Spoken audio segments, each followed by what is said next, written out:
ఏ దిగులుతో వచ్చావో, ఏ భారముతో వచ్చావో, ఏ విషయంలో నలిగిపోయి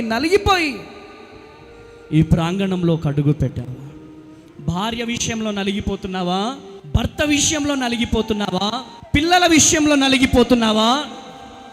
నీ ఆరోగ్యం విషయంలో నలిగిపోతున్నావా? పిల్లలకి ఇంకా ఉద్యోగాలు లేవని నలిగిపోతున్నావా? అందరికీ ఉద్యోగాలు వచ్చేసినాయి అన్నయ్య, ఇంకా నాకు ఉద్యోగం రావట్లేదన్నా. అందరి భవిష్యత్తు బాగుందన్నా, నా భవిష్యత్తు బాగాలేదు.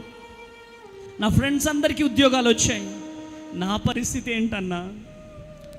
అందరి పిల్లలకు పెళ్ళిళ్ళు అయ్యాయి, నా కుమారుడు నా కుమార్తె పరిస్థితి ఏంటేసయ్యా?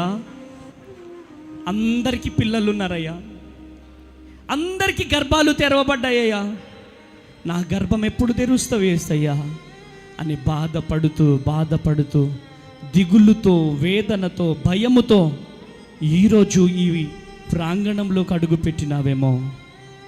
ఈరోజు నీకు శుభవార్త ఏంటిదంటే, నీ భారమును నా దేవుడు మోయబోతున్నాడు. ఆమేన్. ఎన్ని రోజులను నువ్వు మోస్తావు?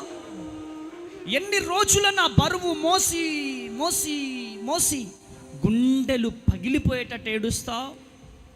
ఎన్ని రోజులు ఒక్కదానివే కుమిలిపోతావు? ఎన్ని రోజులు ఒక్కడివే కుమిలిపోతావు? ఈరోజు దేవుడు మాట్లాడుతున్నాడా? దిగులు పడకు నా సహోదరి, దిగులు పడకు నా ప్రియ బిడ్డ, దిగులు పడకు. ఈరోజు నీ జీవితంలో గొప్ప అద్భుతము చేయబోతున్నాడంట. ఆమేన్. ఈరోజు భయముతో వచ్చావా? దిగులుతో వచ్చావా? అన్నా 50 లక్షల అప్పున్నా అన్నా 20 లక్షల అప్పున్నానన్నా, అప్పెట్లా తీర్చాలన్నా? పిల్లలు చూస్తేనేమో పెళ్ళికి ఎదిగారన్నా, ఏంటన్నా నా పరిస్థితి అనే ఎవరికి చెప్పుకోలేక కొన్నిసార్లు చనిపోవాలని ఒక ఆలోచన. నువ్వు దిగులు పడడానికి వీలు లేదు, వేదన పడడానికి వీలు లేదు. ఈ ప్రాంగణంలోకి వచ్చేంత వరకే నీకు దిగులు. ఈ ప్రాంగణంలోకి అడుగు పెట్టిన తర్వాత నా దేవుడు ఏదో చేయబోతున్నాడు.